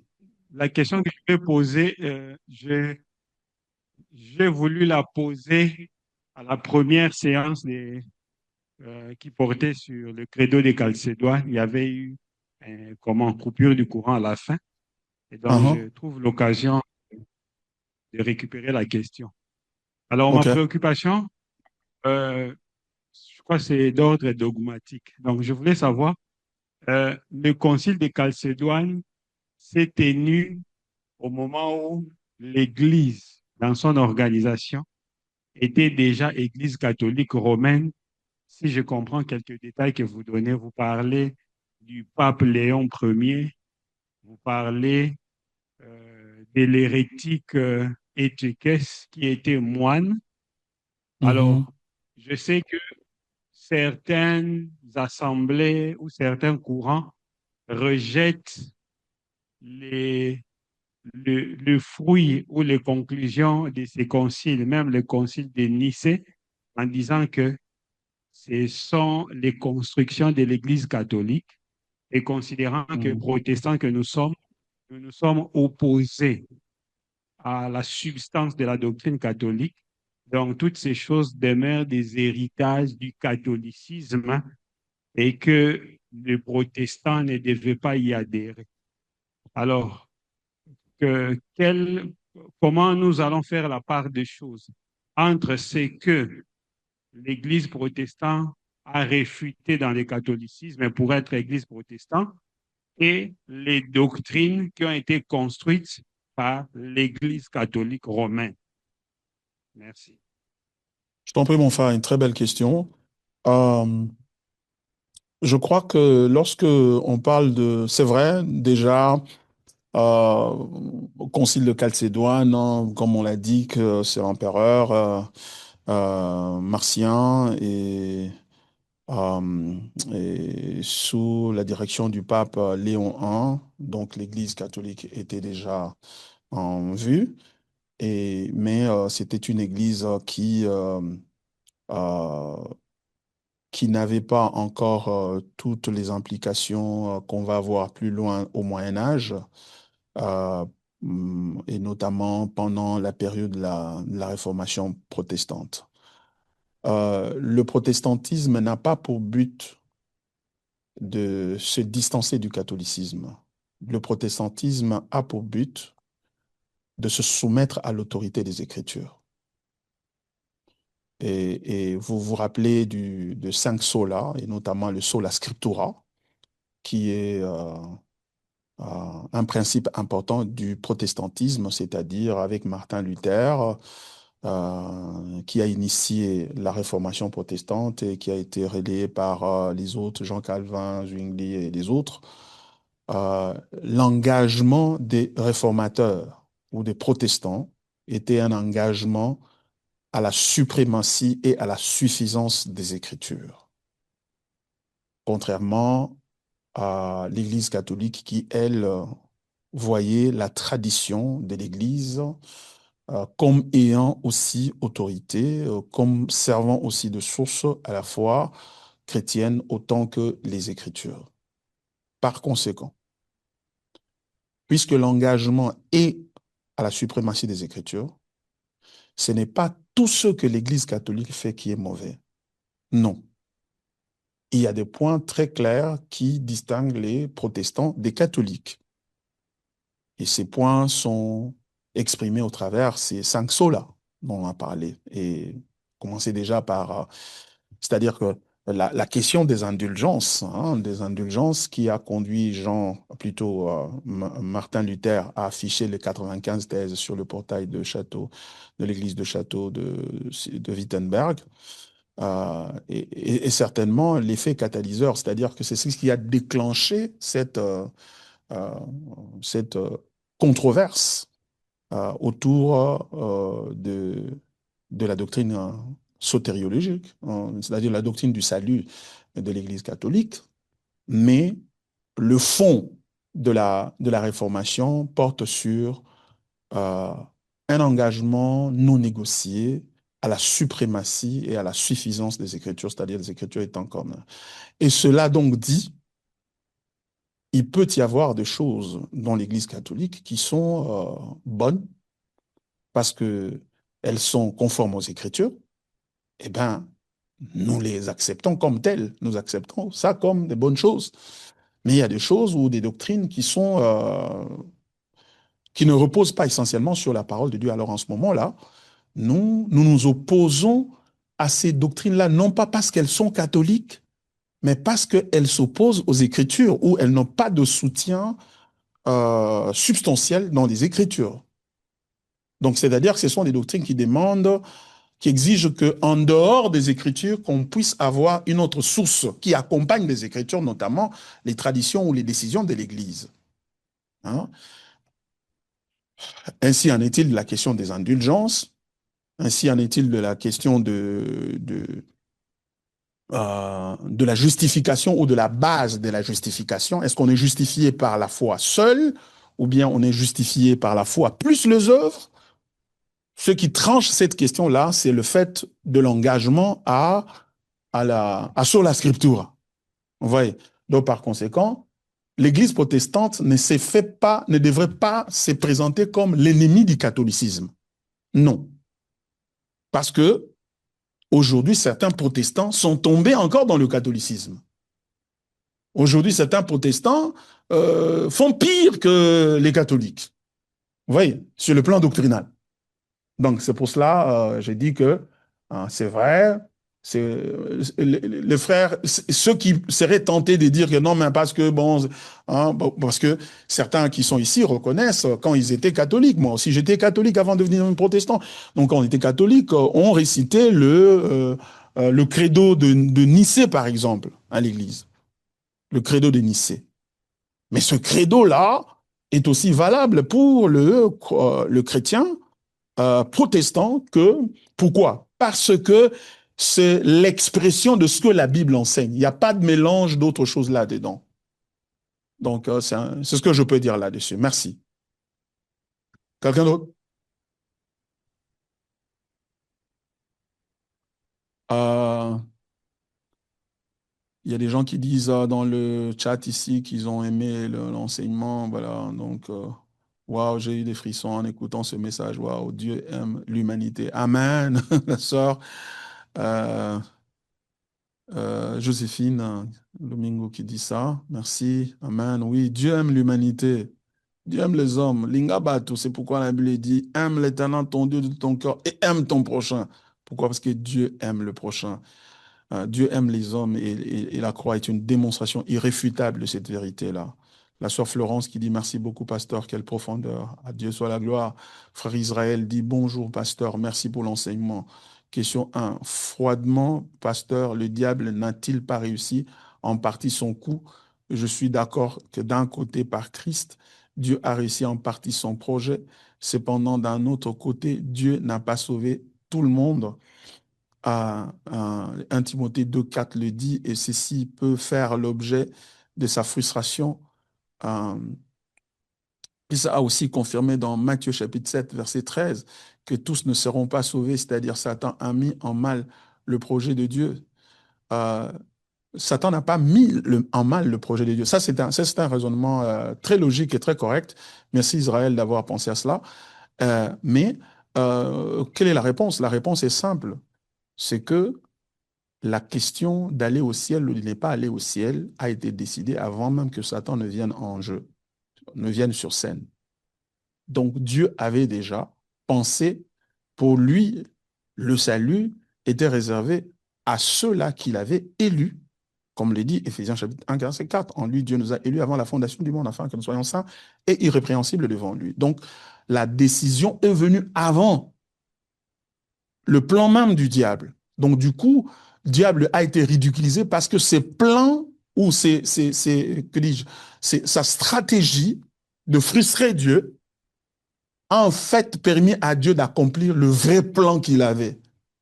Le vrai plan, ce n'était pas de remplir la terre avec les fils d'Adam. Le vrai plan, c'était de remplir la terre avec le Fils de Christ, c'est-à-dire l'humanité qui sera issue de son Fils Jésus-Christ. Donc en cela, le diable n'a pas réussi, c'est Dieu qui a réussi parce que son plan a été exécuté. Et ça, c'est beau. Bref, selon l'enseignement, le diable se rend en enfer avec une partie de l'humanité frustrée et Dieu aussi ne démontrera pas sa gloire par toute l'humanité frustrée aussi.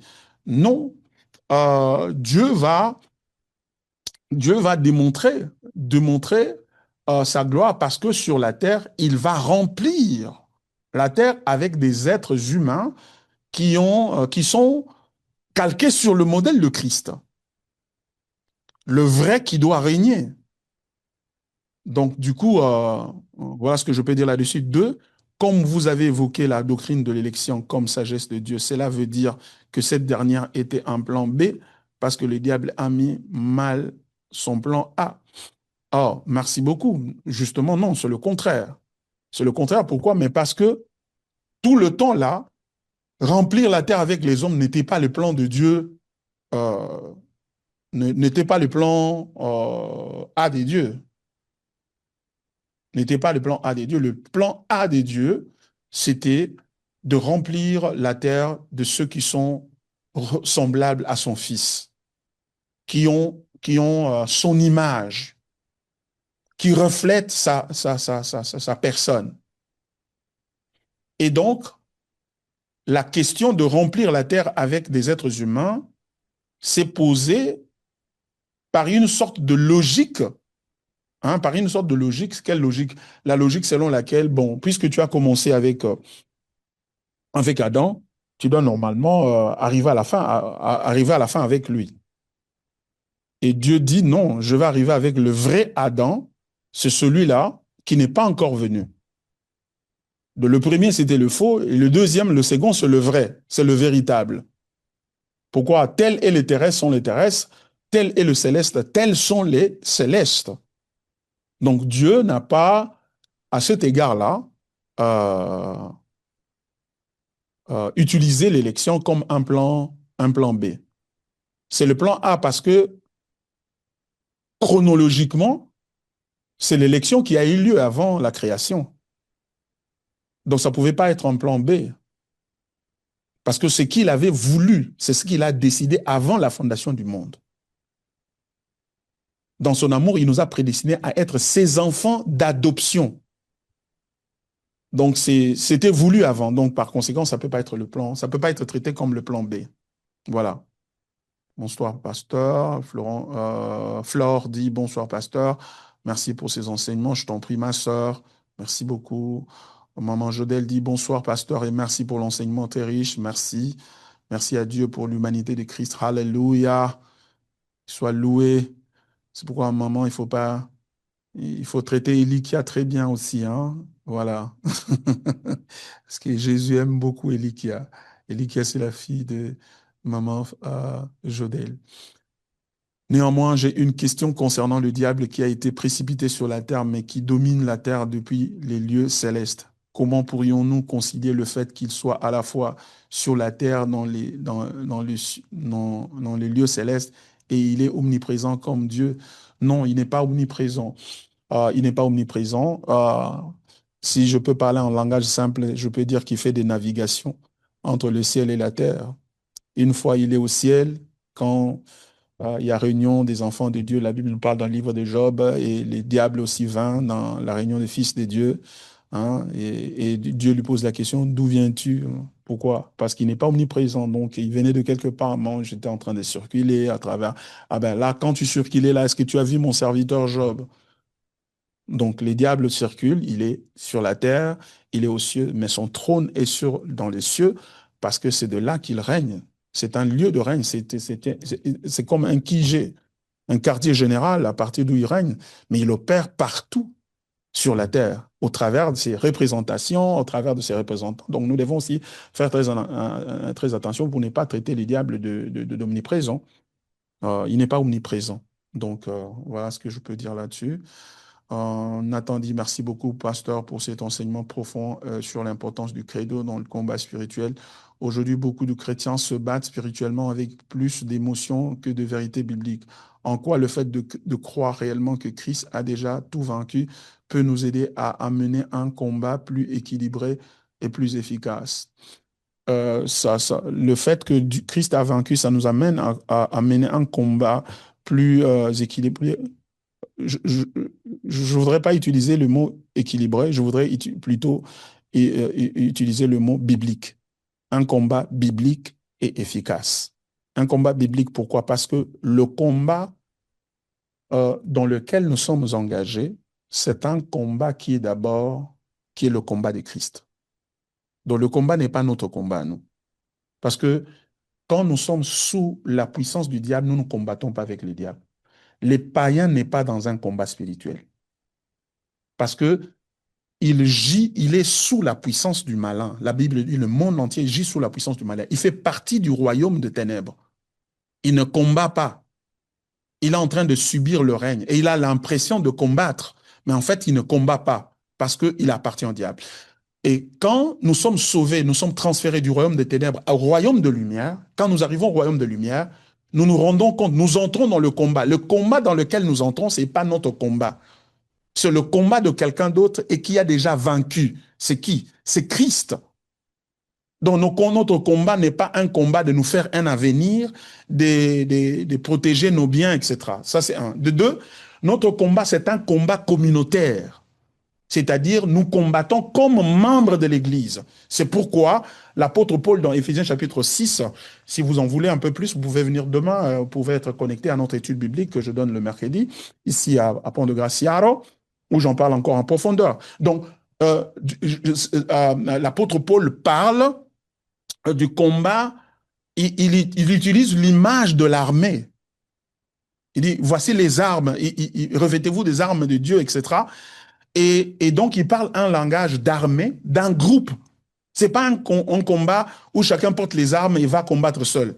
On n'a jamais vu un militaire qui est en tenue militaire et qui a les armes et tout ça. On lui demande, tu es de quelle armée? Oh non, je suis moi-même. Oh, mais qui t'a donné le droit de porter les armes? Qui t'a donné ces... On doit vérifier tout ça. Pourquoi? Parce que ce n'est pas acceptable.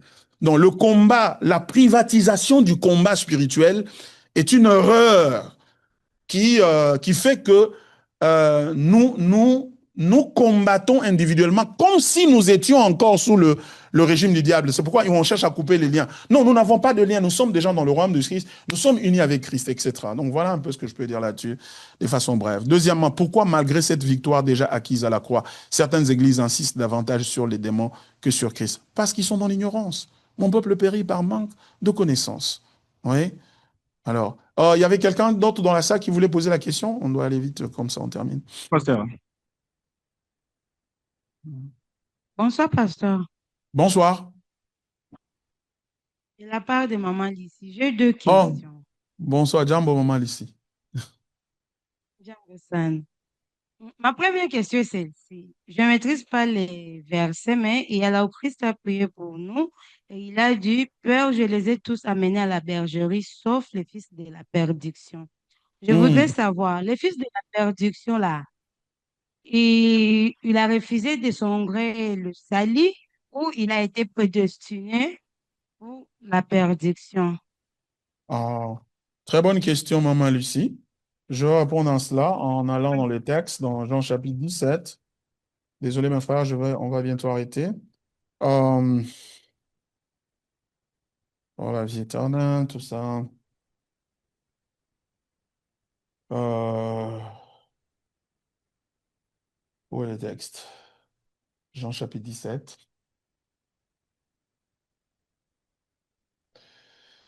Euh,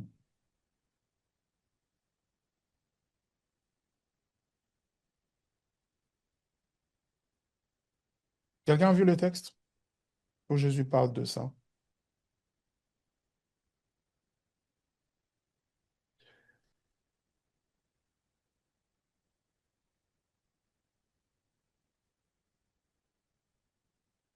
Euh, Personne n'a vu le texte? Je suis dans j'ai gardé ce que tu m'as donné. Voilà, verset 12. Jean chapitre 17, verset 12. Lorsque j'étais avec eux dans le monde, je les gardais en ton nom. J'ai gardé ce que tu m'as donné et aucun d'eux ne s'est perdu, sinon le fils de perdition, afin que l'écriture fût accomplie. Donc, le fils de perdition ici, c'est-à-dire c'est quelqu'un qui était, c'est Judas en fait. Jésus fait allusion à Judas ici, et donc il dit que tout cela que tu m'avais donné, je n'ai perdu aucun sauf le fils de la perdition. Mais pourquoi? Mais pour que l'écriture s'accomplisse. Pourquoi? Parce que l'écriture avait prédit que Judas allait le trahir. Pourquoi? Parce que il n'est pas une brebis du Seigneur, parce que il n'était pas, il n'était pas destiné au salut. C'était sa destinée que de trahir et d'aller en enfer, en enfer. Donc, du coup, Judas n'a pas perdu le salut, euh, il a, il était fils de la perdition et il a confirmé sa perdition au travers de l'acte qu'il avait posé de trahison vis-à-vis du Seigneur. Donc, c'est ça. Voilà. Ma Quelqu'un deuxième ici. préoccupation. Oui, maman, allez-y. Ma deuxième préoccupation est dans les combats spirituels. Ah, Hmm. nous, les Congolais, je vais parler de mon contrée, pas mon Kivu. Nous Oui. connaissons, il y a certaines familles où vous allez retrouver que les hommes, dans des familles, les hommes étudient, quand ils ont encore le bas âge, l'âge scolaire, même à l'université, ils ont des bonnes conduites. Mais juste quand ils terminent les études, ils deviennent Mhm. soulards, ils deviennent du n'importe quoi. Les femmes Mhm. réussissent. Il y a d'autres familles où vous allez retrouver que les hommes réussissent, mais les femmes sont en train de faire des enfants à la maison, ils vont au foyer, ils reviennent à la maison. La vie chez les femmes ne vont pas. Et puis, si vous demandez, ils vont vous dire que là, cette famille-là avait faisait des cultes aux dieux de leur famille et ils ont sacrifié la, génération féminine ou la génération masculin. Par Mhm. rapport au combat spirituel, on doit rester avec cette situation ou on doit quitter cette situation et comment? OK. Très bonne question, Maman Lucie. Euh, Cette situation, on doit la quitter. Et le seul moyen pour la quitter, c'est de naître de nouveau, hein, de naître de nouveau. La Bible dit, lorsque quelqu'un est en Christ, il est une nouvelle créature, les choses anciennes sont passées et voici toutes choses sont devenues nouvelles. Donc il faut naître de nouveau.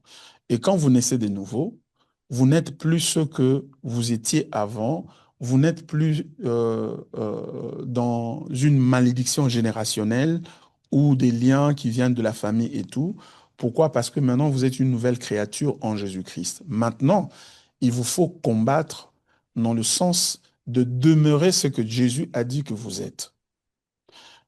Si Jésus dit que maintenant que vous avez cru en l'évangile, vous êtes né de nouveau, eh ben, vous êtes né de nouveau, vous avez cru en l'évangile, eh ben, vous n'êtes pas, vous n'avez pas ces liens-là, vous n'avez pas ces malédictions-là. Mais si vous croyez que vous avez la malédiction, il faut aller vous faire délivrer, eh ben, vous n'avez pas de foi en la parole de Dieu. Donc, il faudrait pas définir notre vie, maintenant que nous sommes en Christ, nous devons croire en l'identité que la Bible dit est la nôtre, que nous sommes devenus des enfants de Dieu et que nous sommes plus sous la puissance des ténèbres. Nous avons été transportés du royaume des ténèbres au royaume de la lumière en Jésus-Christ. Et par conséquent, nous ne sommes plus comme nous étions avant, comme les autres. Donc il faut maintenant demeurer ferme, dire, moi, je ne veux pas être comme cela. Moi, je ne veux pas devenir soulard. Moi, je ne veux pas rater le foyer. Moi, je ne veux pas ceci, moi. Et croire en Dieu pour que Dieu puisse amener cette réalité-là dans votre vie de tous les jours. Et Dieu va le faire. Vous voyez. Mais le combat spirituel nous dit, non, euh, c'est vrai, vous avez cru, mais le diable est toujours derrière vous. Si vous ne combattez pas, vous n'allez pas sortir de ces choses-là. Non, nous ne combattons pas pour sortir de ces choses-là. Nous combattons parce que nous sommes sortis de ces choses-là et nous demeurons en Christ. Vous voyez? Donc, c'est ce que nous devons faire dans notre foi.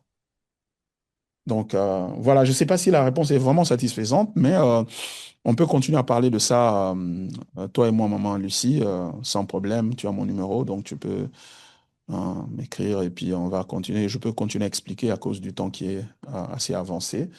Maman Marceline dit bonsoir pasteur, j'aime l'explication sur le dilemme que le Satan envisageait à faire à Dieu. C'est vraiment du waouh, gloire au Seigneur. Frère Christ dit merci pasteur pour avoir insisté sur le fait que nous combattons non pour vaincre, mais pour demeurer dans la victoire. Nous avons déjà vaincu par Jésus-Christ. Amen. Comment pouvons-nous vivre de sorte à ne pas perdre de vue que nous avons déjà vaincu, car les tribulations d'ici-bas constamment nous le fait oublier. Ça, c'est vrai. Et comment le faire? Il faut, la Bible dit, il faut combattre, il faut porter les armes du Seigneur. Et je vous invite demain à suivre l'enseignement que nous allons donner parce que nous parlons un peu en profondeur sur cet aspect-là du combat spirituel dans notre étude du livre d'Éphésiens. Nous en sommes au chapitre 6, versets 10 à 20. Donc, nous irons encore en profondeur à partir de demain. Je vous inviterai à venir pour suivre ça. Voilà. Ici sur le chat, c'est fini. Est-ce qu'il y a quelqu'un d'autre qui, sur place là-bas, a quelque chose à dire? Sinon, nous avons terminé. Merci beaucoup. Mon frère Epiphanie, à toi la parole.